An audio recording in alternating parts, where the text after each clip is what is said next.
mark. 15 seconds until airtime.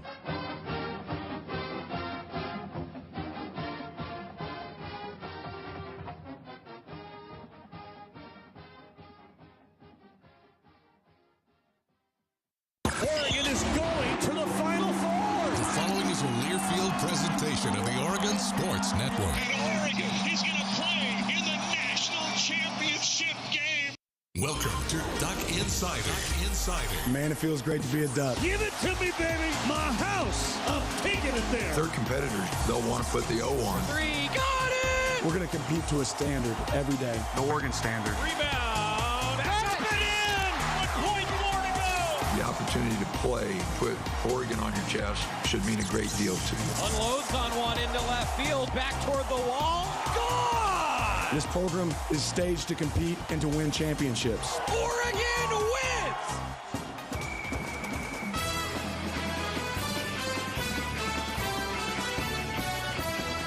This is Duck Insider on the Oregon Sports Network from Learfield, presented by OnPoint Community Credit Union. Better banking, local solutions. Live from the Country Financial Studio, let's talk Oregon athletics. It's Matt Ulmer Day. Scott Phillips is here, but didn't get his There you go. Happy birthday to the Duck. That's right, tomorrow is the Ducks' birthday party. I'm glad that Scott reminded us of that. The Ducks' birthday party at PK Park coming your way tomorrow. 7 o'clock, the first pitch, Oregon against Washington. 6 o'clock on Saturday and noon on Sunday. That's the Duck baseball schedule. And the Ducks have announced their weekend rotation, and unfortunately, it does not include Jace Stoffel. The Ducks are going to go with Logan Mercado, Jackson Pace, and Matthew Grabman this weekend. The announcement coming today from the Oregon coaching staff.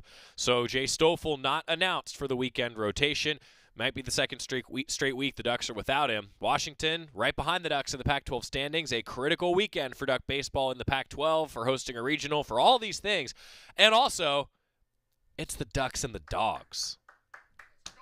Let's see what happens here coming up this weekend. Today, Matt Ulmer, Oregon volleyball head coach, is going to join us. Also, Ryan Milano, our buddy from KWVA, our OSN broadcast intern extraordinaire. He's on the road about to call Duck softball tonight. A 6:30 start for Oregon softball against Stanford in the Pac-12 tournament.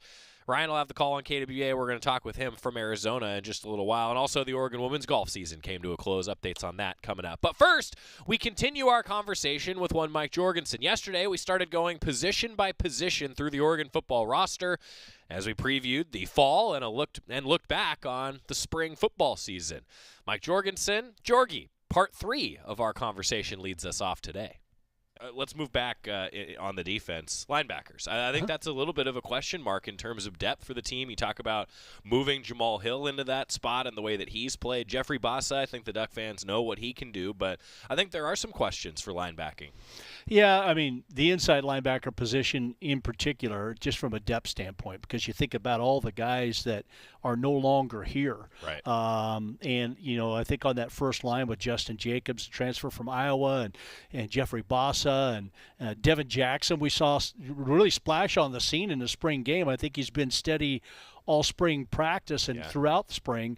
But, man, I'll tell you what, there were some instantaneous plays that he made on athletes out in open space that just shocked me. I just wasn't ready for that. And so I think you've added him to the depth of that room. And when you got a guy like Jamal Hill, who now is kind of one of those hybrid guys, you know, I mean, he's a DB that is now sized up that can still play DB but can play inside linebacker. And so good cover guy, good run support guy.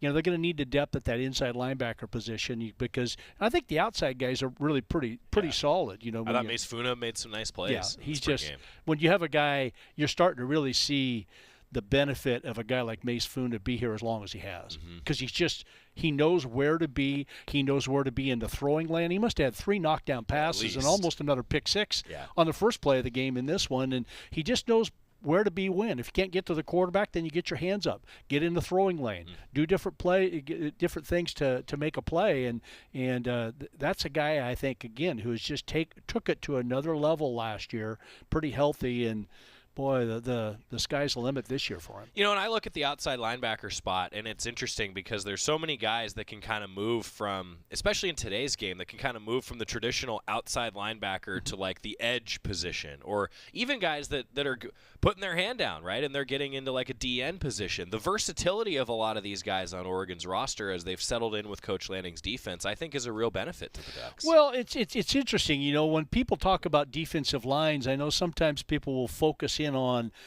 nose tackle, defensive tackles, and forget about the defensive ends who can be a hybrid outside linebacker. Because you're rushing 4 most of the time anyway. And so one of those guys is an outside linebacker, or he's an edge rusher, or he's a defensive end, whatever it might be. I mean, that's where, again, anytime you get somebody as athletic and as big as a Mace Funa, that type of player who can cover in the flat. You don't want him chasing people 40 yards down the field. Yeah.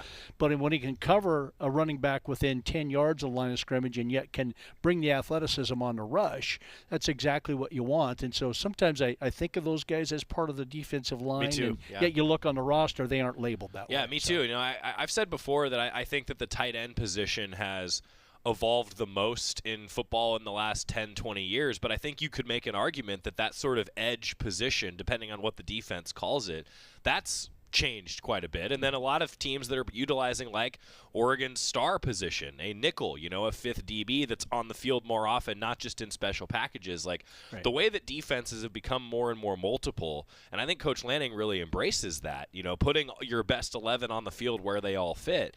I think the Ducks have depth to do that this year. That's what I really enjoy heading into the fall, is like it's not just the starting 11, it's really going to be like the 17-18 on defense that we're paying attention to. Yeah, I mean, it's few and far between that we see those offenses like we used to see with Stanford, where they would just the jumbo packages, and then you got to have jumbo bodies to go with it. It's more about athletes in space now. Yeah. And you got to have athletes in space to be able to match them. And sometimes that athlete in space is a Mace Funa type of player. Right. It's amazing where all of a sudden you see a guy running down the field and guarding a running back, and he's 6'5" and 250, and the running back's 5'8", 195, and they're running right with them. Right. They're running, you know, stride for stride. So the game has changed. There's no doubt about it. But it's nice to see that Oregon has a lot of pieces of the puzzle. But again, talking linebacker, I just feel like that inside linebacker position, my biggest worry is depth. Yeah. If you take a hit or two, then you're down to only 1 or 2. Don't want to see a guy like Jeff Bossa get banged up in a game, you know, with his experience. A couple final thoughts for Jorgie. The DBs, cornerbacks.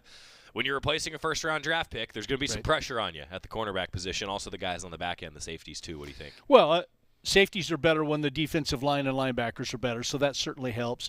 I like the group as a whole better than I did maybe as the group as a whole last year. And like all the guys, I think Triquez Bridges, again, like Casey Rogers, that last half of the season grew leaps and bounds. I feel like it's a more complete total unit. Yeah. Whereas last year I felt, you know, obviously with you know, the strength of one corner that could shut down one side of the field, everything would go away from that, and then you were struggling to cover. And then with the addition of some other players, I mean, I think that Addison has gotten a lot better. Evan Williams, I think, is a great addition to that defensive backfield. I mean, he to me is a Tez Johnson type of defensive player. Instincts off the chart, and when he makes the read, it's sudden. Everything he does is sudden and violent oftentimes too. I mean, he comes after people. And so again, as a whole, I think a really good defensive backfield. I think Dante Manning has improved. So that's why I feel like the corner room of cornerbacks is better as a whole.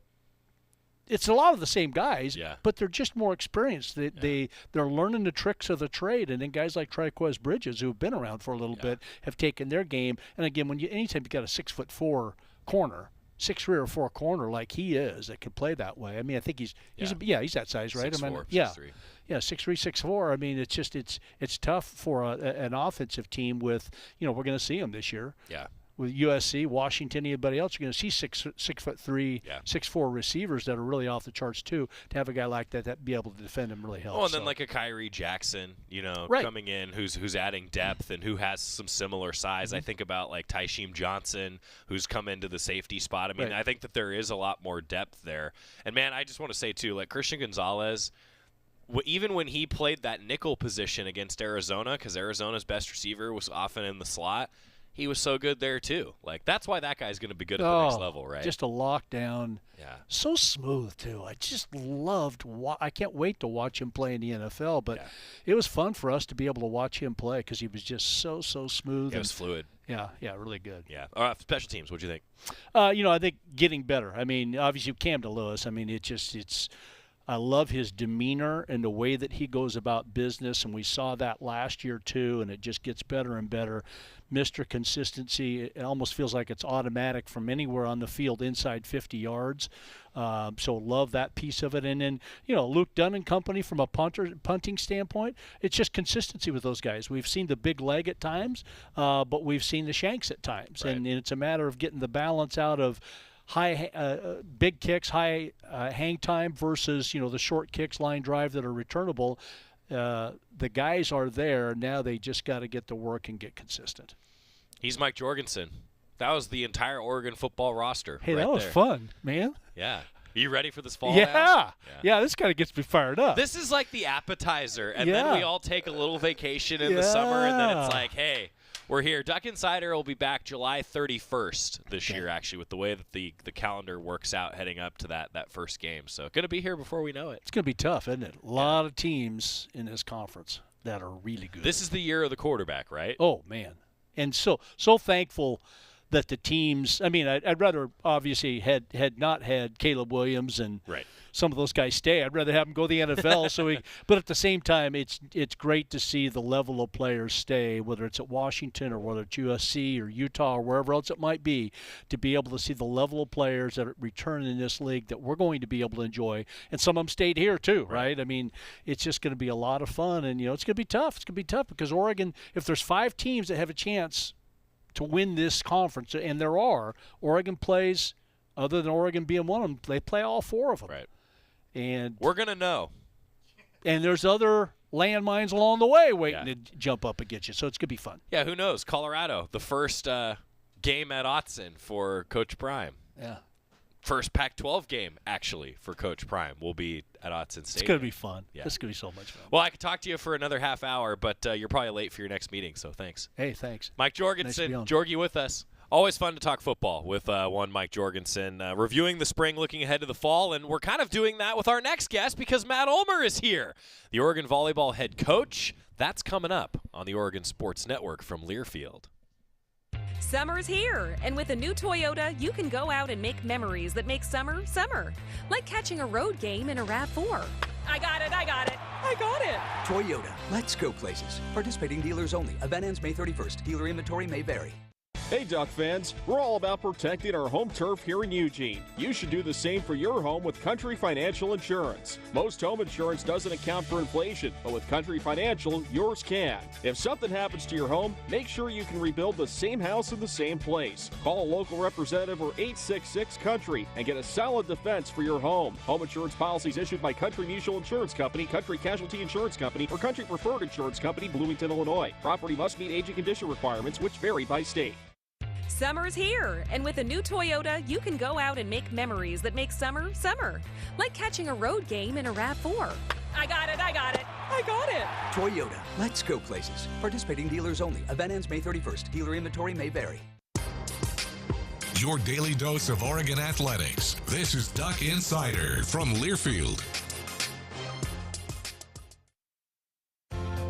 I've been driving trucks for a long time, and safety is my #1 priority.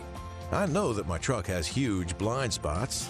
That's why I remember to check my mirrors often for smaller vehicles. Everyone can help keep our roads safe. Next time you're behind the wheel, try to avoid lingering in those blind spots. It can be dangerous. Let's all plan to share the road safely. Learn how at www.sharetheroadsafely.gov. I found hope in the midst of an overwhelming situation. Alcoholism is a disease that can affect any family. Everyone suffers, but there is help and hope at Al-Anon Family Groups. Al-Anon gave me my life back. I'm a better father and husband. Are you in an overwhelming situation because of someone else's drinking? Al-Anon and Alateen can help. Local and virtual meetings are available. Maybe one could work for you. Call 1-866-200-0033 or visit alanon.org/hope.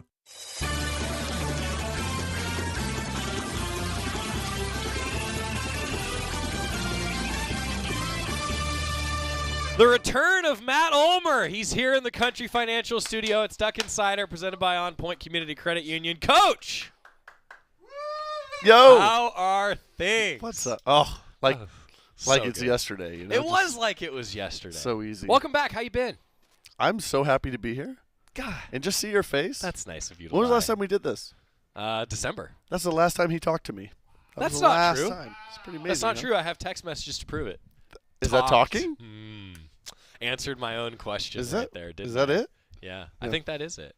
Okay. Saw you in the hallway a few weeks ago. That's true. What led to like, hey, Coach, you want to come on and I'm starting to think our relationship is only when you need me. No. You shouldn't think that. It's feeling. That. Oh, okay. Yeah. Got it. Yeah. Does it make sense now, Libby? Yeah. All makes sense. Okay. Yeah. So I have to tell everybody this. When I said that you were going to be on the show earlier this week, I got a few comments about it. Yeah, they were like, don't do it. Well, no. In all seriousness, as much as we joke and we are very, particularly when we're together, self-depreciating. Bad influences. 100%. Yes. Yeah. People apparently actually enjoy our conversations because they get a lot of volleyball. They also get a lot of left field. They get some volleyball. What's the volleyball equivalent of, like, when I say the phrase straight out of left field? Because that's a baseball reference. Right. Yeah. Like straight out of the bleachers? I don't think we have that. No? I think we say left field. Do you? I think so. Yeah. I think that's I mean, I haven't, but I don't. What probably some people do. Well, I mean, you can come up with whatever you want, and it is gospel. I'll coin it. Yeah, coin that phrase, will you? Sure. We'll work on it. So spring season. Yeah. Alumni event coming up that we're going to talk about. The fall going to be here before we know it. Review it for fans if you could. Sorry, my watch was going off. So we have a baby due tomorrow. See? So by we, I mean my wife, and then I'm there for as much support as I can. You're there for support. And normally I wouldn't look at it, but I was like, you had just he just said, what, the phone's not turned up? I'm like, no, why? And then it was going. I'm like, okay, maybe I should actually look. I thought for sure that your phone would be on loud. Is Erica Dillard? So that's fine. Well, so she's calling to tell you about the scoreboard. That's right. So the current scoreboard. Wow, that looks really high. Ulmer versus Dillard. Yeah. The current scoreboard: Ulmer 8, Dillard 7. Yeah. So we've decided that both Erica and Jason Dillard count toward the Dillard total. Yeah. Because they appear on the show. I still don't understand how they have so many points. You know, they've made some big strides. No, okay. Big influences. I mean. Yeah. Yeah. Okay. Jason came in flip-flops. Yeah. I noticed today you didn't. Yeah. His legs are – he coaches an outdoor sport. Uh-huh. He's got some tan there. Uh-huh. My legs have not seen the sun, and it's been a minute. I thought maybe you'd – nice day outside. I meant to. Did I you really did. Yeah, I forgot. I was at lunch, and I was like, should I run home and get this? No. Thanks for the effort. Yeah, I did think about it, though. It's a real brand for Coach Ulmer. I know. I dropped the ball now. That's my fault. That's okay. Yeah. It's okay. You know, you're getting back into it. You know, this is like the appetizer now for the fall when you're on I'll be with us better. weekly. I'll be better. Again. Yeah, what have you been up to, though? Take fans through the last few months for you and your program. Yeah, so let's see. Since we last chatted, it's transfer portal because that's what we do. Right. And we were able to add 3 great additions. So Gabby Gonzalez from Ohio State is an outside hitter, and she will be a grad transfer. She will come this summer. Nice. And then Kara McGee is a middle from Baylor, and she came in January. So we've been working with her for the last few months, and she's incredible. And then Oni Efegbu, who we announced yesterday, from UC Irvine. She's also a middle. She'll be coming this summer also. Nice. So, working on shaping out the roster here, and then been in the gym, working to get better. What's life after Brooke Nutteviller? That's question. It's a big one, yeah. And then we've had some injuries. People have had surgery, so they're trying to come back. So, but we're really trying to grow, and yeah, I mean, it's a real thing. Like, what's it like, without Brooke? Because she just did so many different things for us, and so it just requires a lot of different people stepping up in different phases of the game. Yeah, what do you want? I was Go just ahead. getting ready to ask I didn't even finish. a question. Go, okay. please. No, that was it. Finish. That's I had fine. a follow-up. I just sped up so I could get to. I had a follow-up about Brooke. That's all. I'll take please it. continue. I'll take it. Go ahead. it's not. I would imagine it's not just like the rotation of how do you get through. She does so many different things on the floor, but what about just like the leadership and experience factor? So see, that was a good follow up, and you're like, yeah, okay, Joey. All right. It's not it's not necessarily like her scoring numbers or things like that. She passed a lot of court for us and serve receive. She allowed us to do a lot of different things there, and then just her hustle, her intensity, and just every day showing up and making sure that everybody's going for every ball, and that kind of leadership stuff. That's stuff that is really hard to replace. That and so Georgia had surgery after season because she hurt her shoulder in the fall, and so we haven't had Georgia or Brooke, and those are that's a huge part of our ball control. And then Daly McClellan, who was our other starting DS, also had her back surgery. So we were without the three of them basically this whole spring. But that has allowed so many other people to step up and try to gain experience there. And I think, Daly and Georgia coming back healthy, now everybody else getting a chance to really have that pressure, put on them to grow in those areres. That's where we need to be able to get to. So the back line had some new experience in the spring. Big time. Yeah, big time. Yep. And then we're going to add some with incoming freshmen and transfers. But yeah, so it's something that has been like the staple for us, has been our ball control since I can remember. And then we're kind of really lacking that this spring, but an opportunity to teach. So our teaching hats were on as coaches.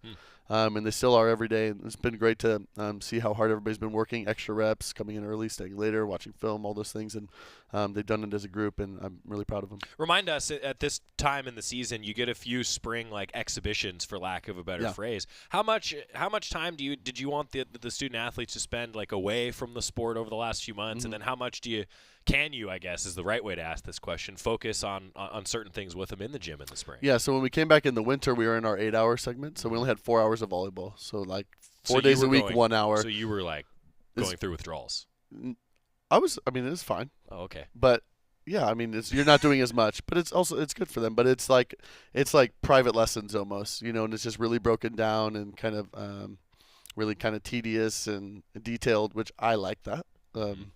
So that was a good time for us. I thought that was important. And then they had spring break and they had finals, and so they had 3 weeks off there of volleyball at least. And then they came back in the spring, and now we've been in our 20 hours. And so we've been more now 6-on-6 team stuff.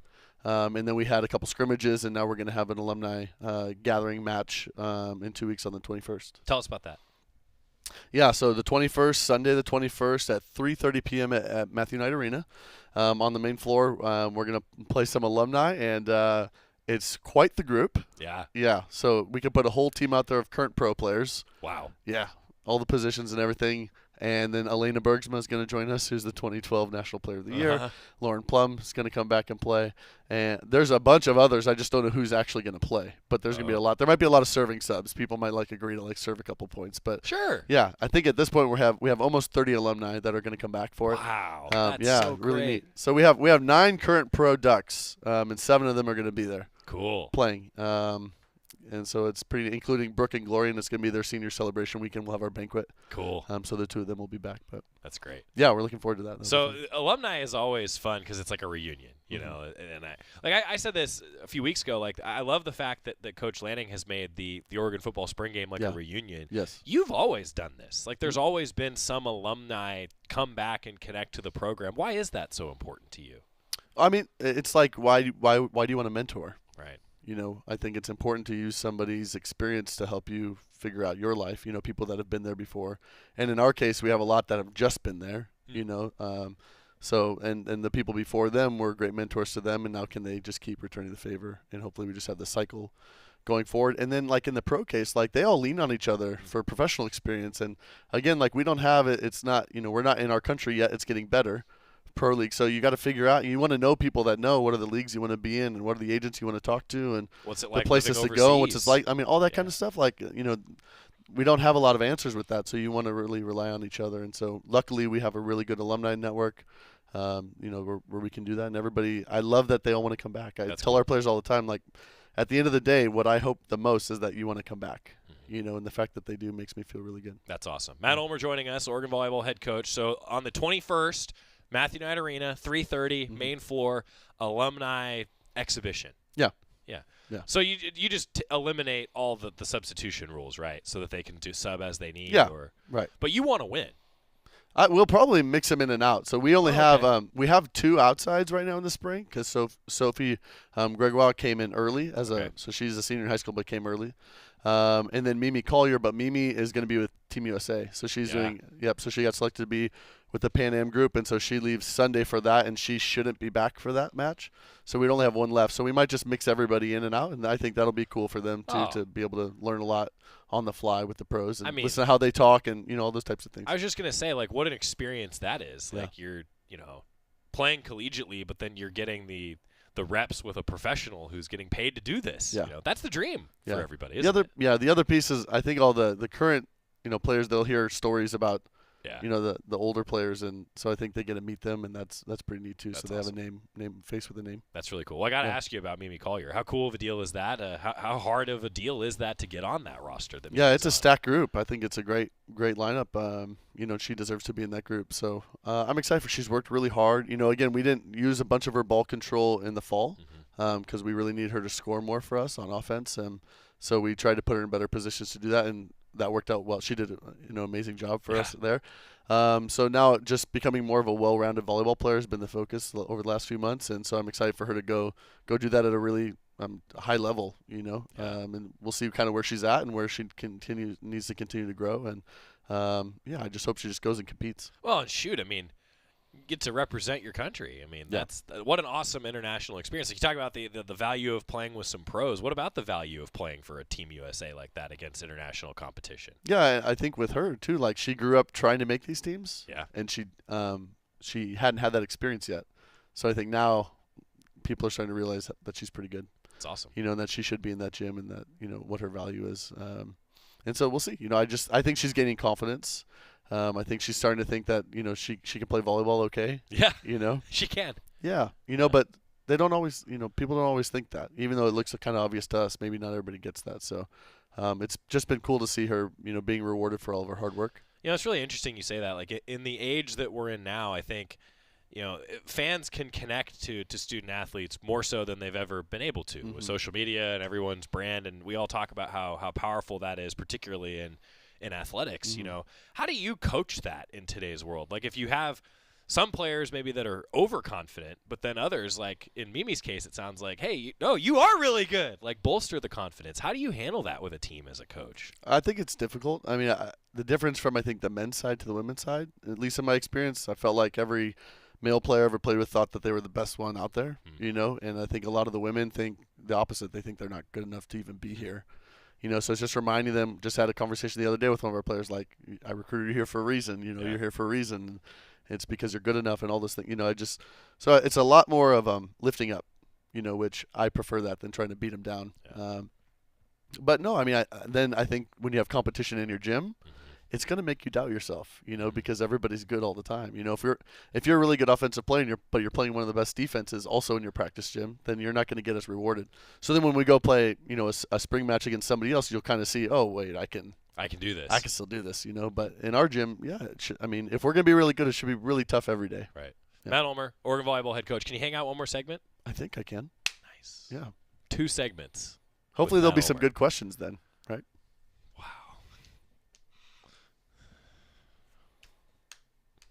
Oh! Deserve that. Back after this with Matt Ulmer on the Oregon Sports Network from Learfield. At Shadow Hills Country Club, we're more than just an award-winning golf course and practice facility. Our events team offers all-inclusive event pricing that allows us to take care of all the details while you enjoy your event. Our indoor and outdoor venues offer you a wide variety of fully staffed options that put the focus on you. From weddings to business and social events, at Shadow Hills Country Club Events Center, you get the benefits of a resort atmosphere and amenities in a peaceful country setting, just minutes from downtown Eugene. Call for a tour today or visit shadowhillsevents.com. From the weight room to the classroom, on the field and off it, OnPoint proudly supports University of Oregon athletics because student athletes do so much more than bring us pride on game day. They bring our entire community together in Eugene and all across Oregon. So whether you're watching the game in the stadium, at home, or at your favorite local business, their success makes all of us stronger. OnPoint Community Credit Union, onpointcu.com. Federally insured by NCUA, Equal Housing Opportunity. You're listening to Duck Insider on the Oregon Sports Network from Learfield.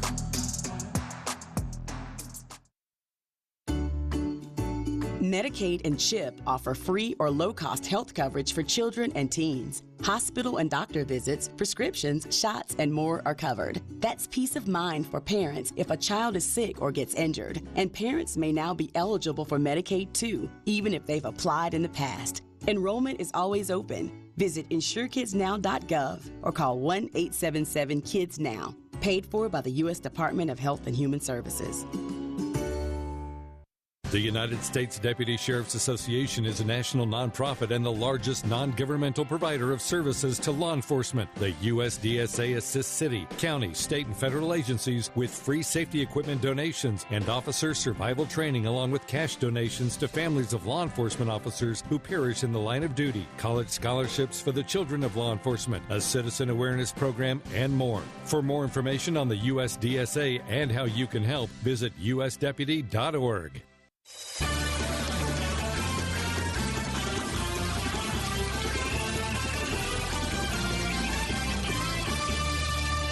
Back on Duck Insider, presented by OnPoint Community Credit Union. Joey Mack, joined by Oregon volleyball head coach Matt Ulmer. Continuing for one more segment, Ryan Milano is going to join us from Arizona. Oregon softball tonight at 6:30.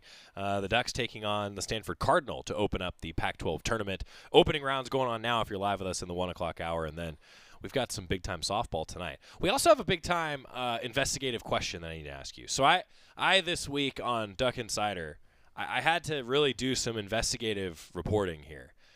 Wow. Yeah. You do that. And it's actually work. Good for you. Crazy. So the Ducks' birthday party is tomorrow. I saw that. I don't know if you've seen this. Well, I asked the question, how old is the Duck? Mm-hmm. Do you know? 24. Oh, you actually had an answer. Why 24? Because that's what I just saw on Twitter. Is that real? From who? I don't know. Now I'm second-guessing my investigative report. Okay, let's see. For real, though, the Duck. Well, when did Donald Duck come out? Like 1928 or something like that? All right, so it was 1947 when Leo Harris and Walt Disney made that handshake agreement. Then I've lied to all my recruits. I thought it was. So I'm saying 1947 was birth year of this iteration. Yeah, that sounds right. So he's 76. He looks good for 76. Really good for 76. Looks great. Good. Wow. Yeah. So what's the party? Tailgater headed into PK Park at the baseball game. It's Washington, right? Yeah. That'll be fun. Yeah. Oh yeah. Duck's gonna be fired up. Meanwhile, for you, I wanted to touch on the something that you said about having 9 pros and 7 of them are gonna come back. How big of a deal is that when you talk to potential recruits and you know they want to play volleyball beyond their college years at Oregon? Like, how big of a deal is it that you're having so many alums succeed at the professional level? Well, you know, I think we've had how many grad transfers here in the last couple of years? A handful. Mm-hmm. So Hannah.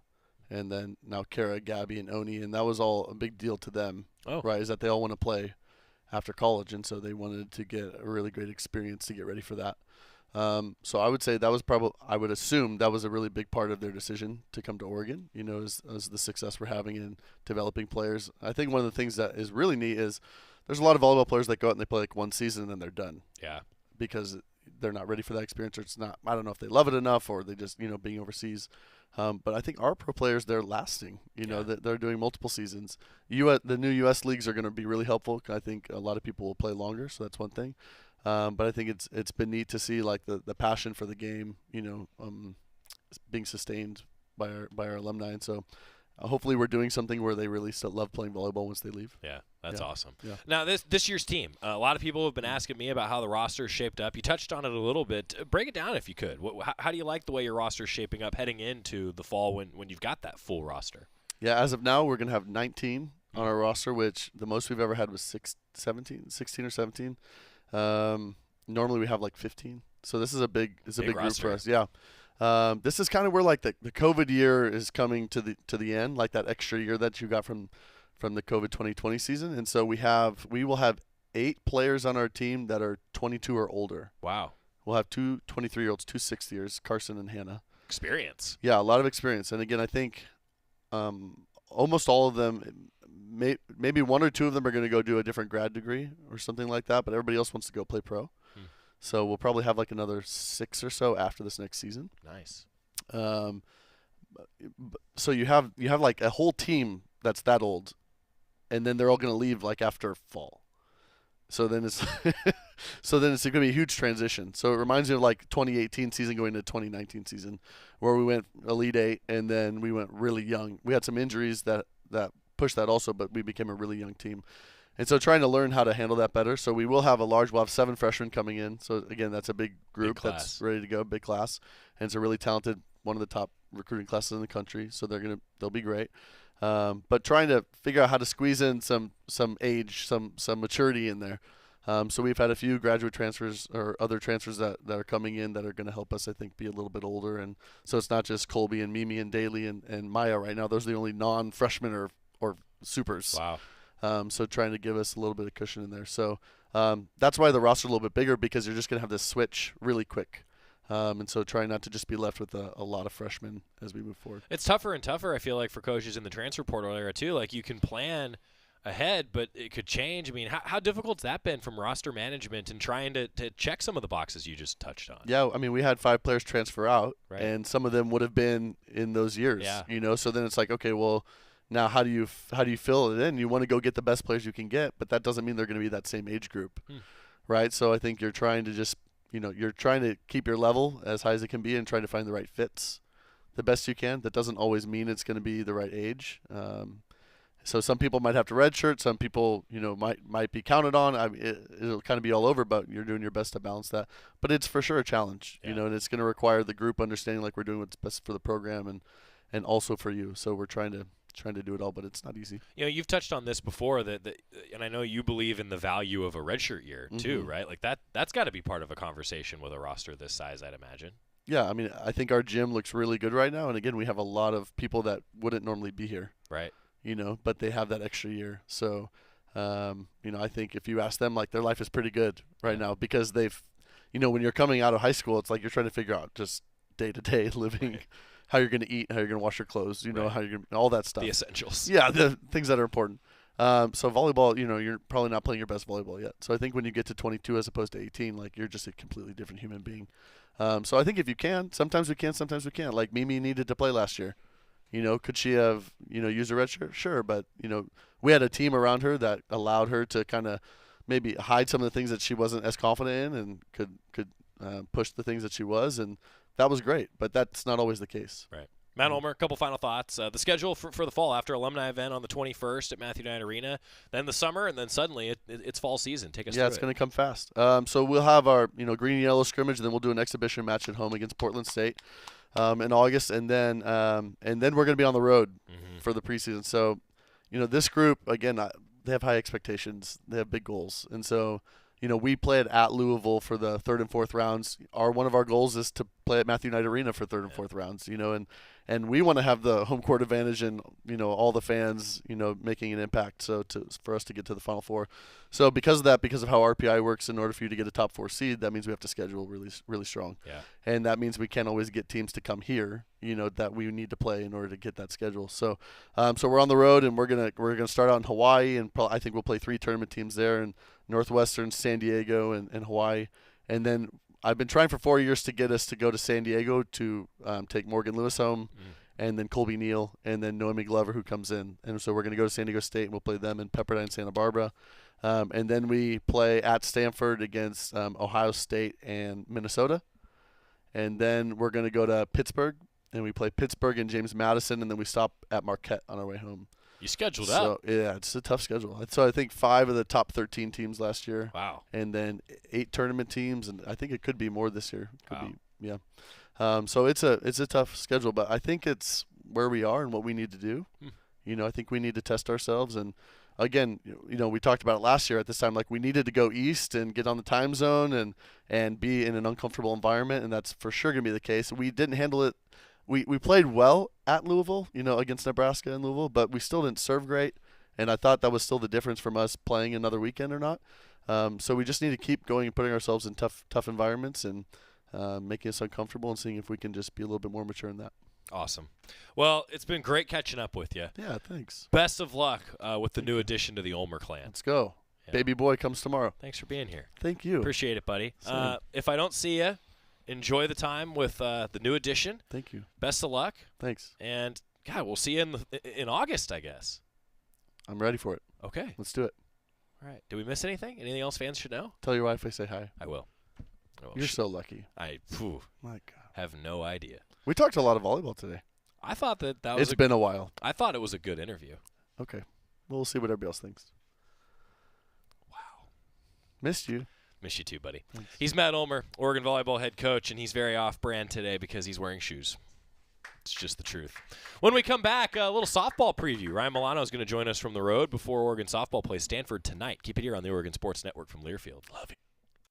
Summer's here, and with a new Toyota, you can go out and make memories that make summer, summer. Like catching a road game in a RAV4. I got it. Toyota, let's go places. Participating dealers only. Event ends May 31st. Dealer inventory may vary. From the weight room to the classroom, on the field and off it, OnPoint proudly supports University of Oregon athletics because student athletes do so much more than bring us pride on game day.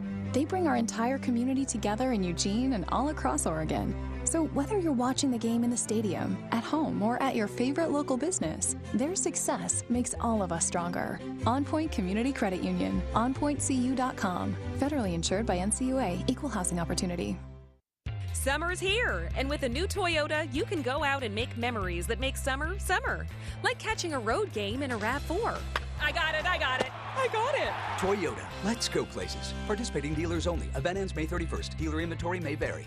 This is Duck Insider, presented by OnPoint Community Credit Union on the Oregon Sports Network from Learfield. You're never completely ready to adopt a teen. For late nights writing English papers. For your teen's music taste. For dinners, where they talk more on their phone than with you. For the first time, they call you Mom. You're never completely ready to adopt a teen, and you can't imagine the reward. To learn more about adopting a teen, visit adoptuskids.org. Brought to you by the U.S. Department of Health and Human Services, Adopt U.S. Kids, and the Ad Council. Victor deployed for the first time to Afghanistan in 2003. He sustained a moderate traumatic brain injury. One of the most important elements of caregiving is taking care of yourself. For many military veteran caregivers, their caregiving journey starts earlier in life and lasts longer. Visit aarp.org/caregiving for a free military veterans guide to navigate your caregiving journey and better care for your loved one and yourself. Brought to you by AARP and the Ad Council.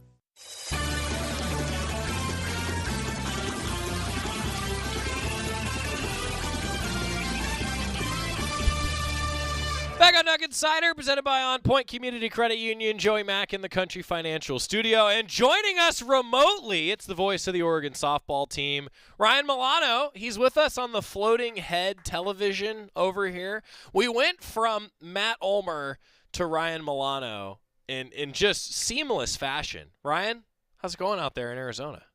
It's going great.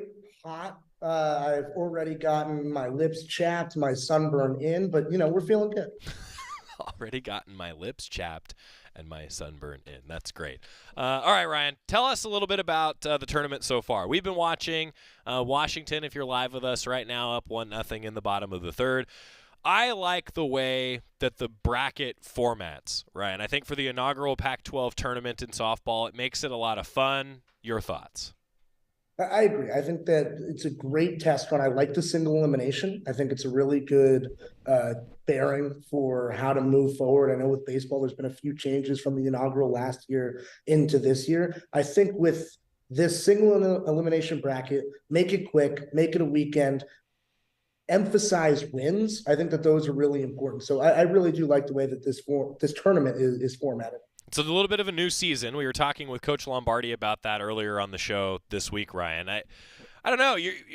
Let's go back a little bit before we talk about the new season.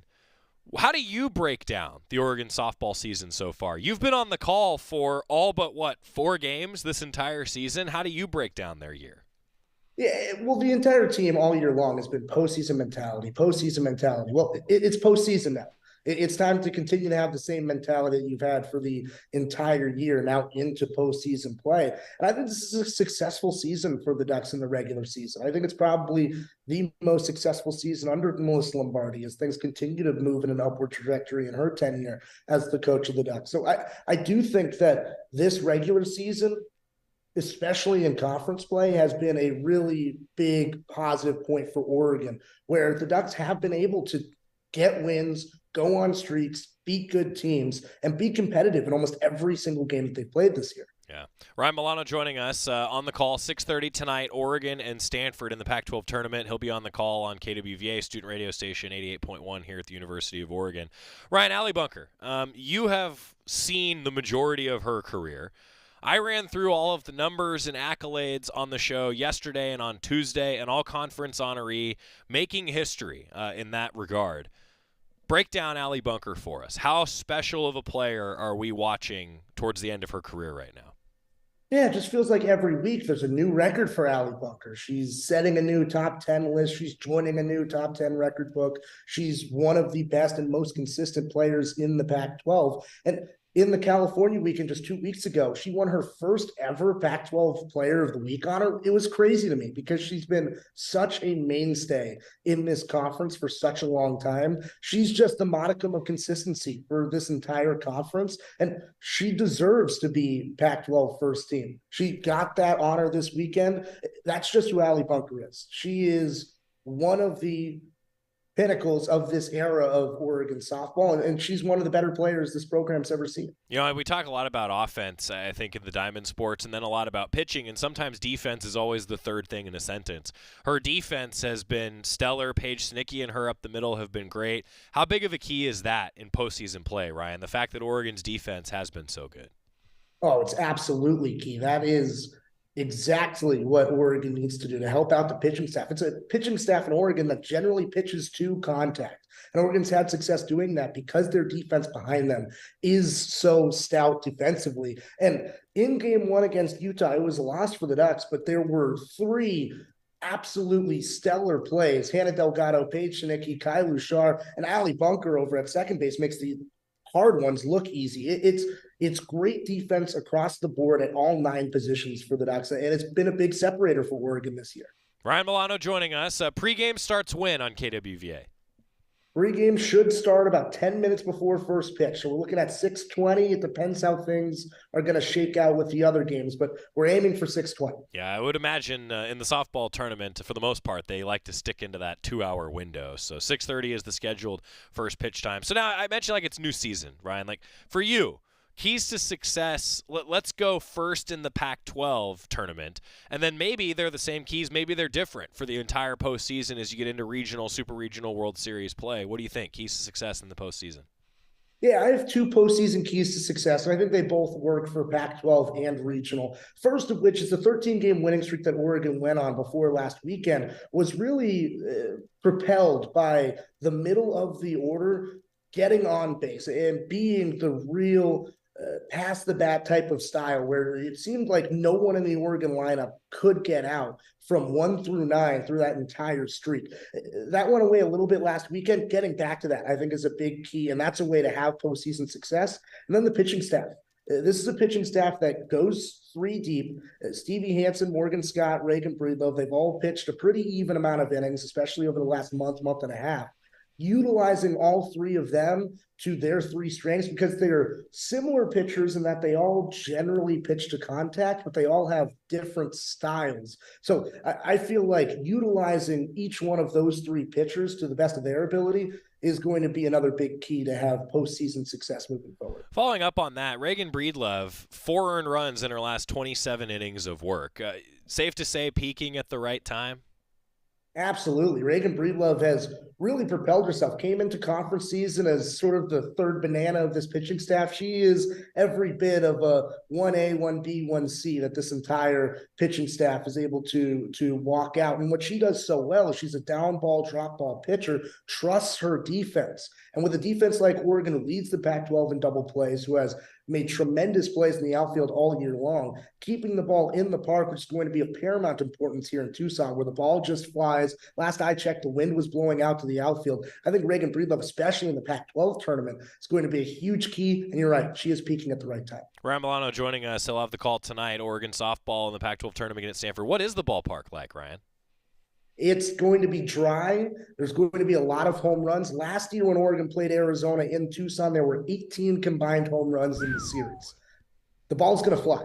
So Oregon's going to need an offensive output. The Ducks have an offensive lineup that I think caters really well to this type of environment. And for a pitching staff that pitches to contact, keeping the ball down, keeping the ball in the yard, I think is going to be very key. I'd imagine Oregon chomping at the bit to get back out there after a 13-game winning streak gets ended by a sweep on senior weekend by Utah, I should say. Now, Utah is a few spots above them in the Pac-12 standings. Ducks are the 5 seed against the 4 seed Stanford tonight.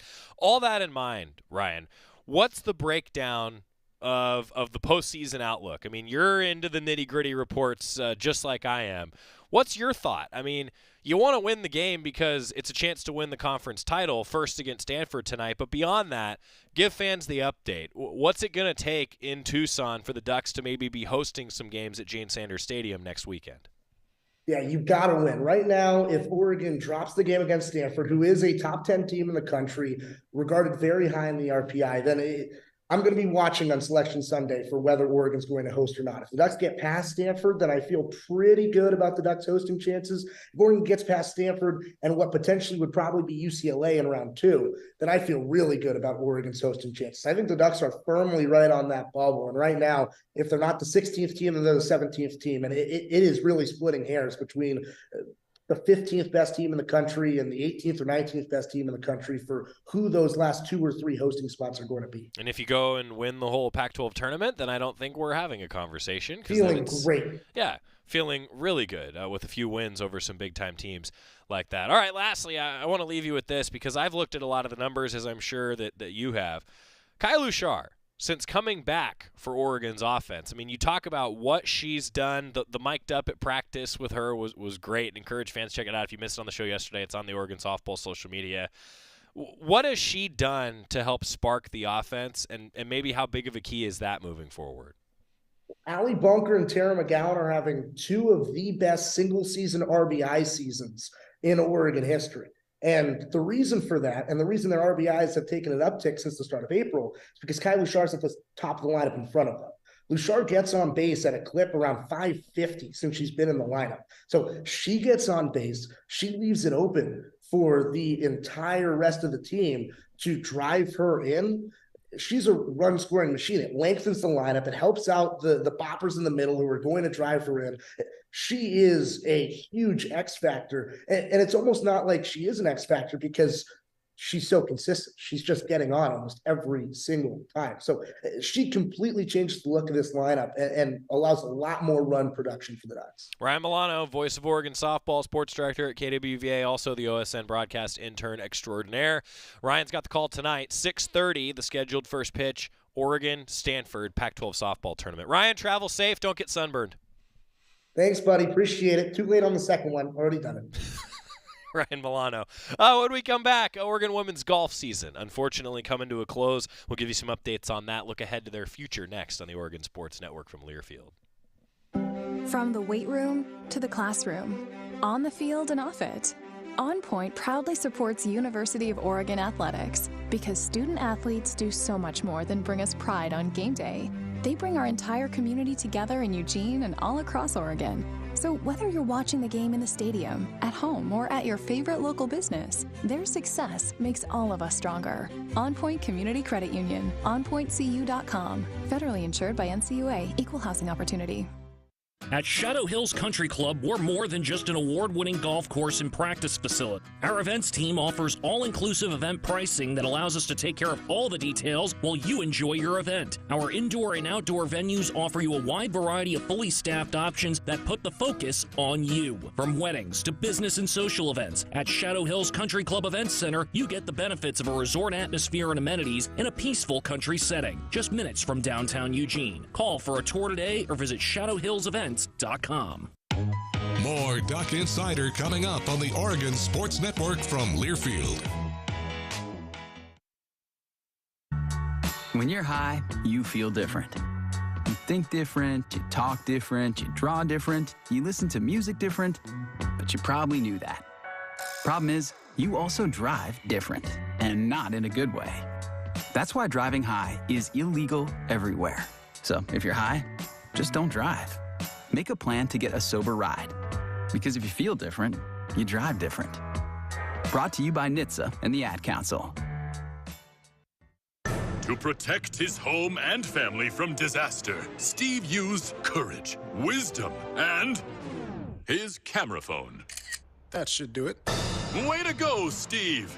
By simply taking digital pictures of his family's important documents, Steve can always have them stored safely online, no matter when disaster strikes. Learn other simple ways to protect your home and family before a natural disaster at ready.gov. That's ready.gov. A message from FEMA and the Ad Council.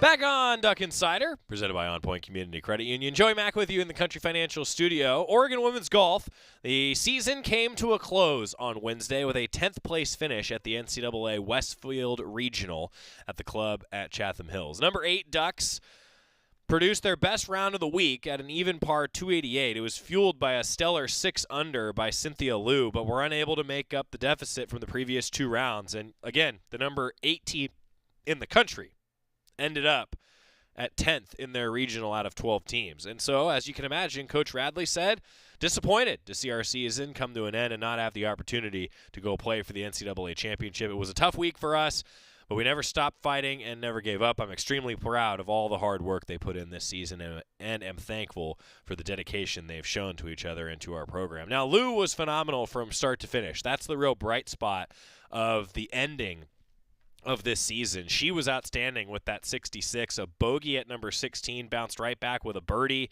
I mean, just really, really, really solid performance from Cynthia Liu. Now, what this all means, Oregon's spring season does come to a disappointing end after finishing as the national runner-up last spring. Still, the Ducks had some highlights. They were a top 10 ranked team throughout the year. They won the Therese Hessian Regional Challenge to open the spring. 7th tournament win under Derek Radley and assistant coach Monica Vaughn. Ducks posted an impressive runner-up showing at the Pac-12 Championships last month. And Cynthia Liu then, along with Ashley Park, earned first-team All-Pac-12 honors, with Liu becoming the first 3-time selection in program history. And both senior Brianna Chacon and Nagano earned honorable mention. Pretty impressive for the Ducks. Oregon is expected to return the bulk of its lineup next season. Chacon, Chen, each expected to utilize an extra year of eligibility after the COVID year, spend a 5th season in Eugene, like we were just talking with Matt Ulmer about. That's a really valuable experience piece. Cynthia Liu will have a decision to make to whether or not she turns pro, but Oregon is expected to return both Ashley Park, Minori Nagano for their senior seasons, and Annika Varma will be coming off an impressive true freshman campaign. Oregon's also signed 2 talented incoming freshmen in Kiara Romero and Karen Suhu, and could be active in the transfer portal as well. Women's golf season coming to a close a little earlier than we hoped, but still, I think the future bright for that program. Tomorrow, Jordan Brenner will join us talking Oregon baseball. Big weekend against Washington. See you then. Chris Jakimick, I served in the United States Air Force and I deployed 3 times. Being a veteran, it's interwoven into your DNA, is really the absence of the connection and the purpose that can really drive a lot of veterans to some negative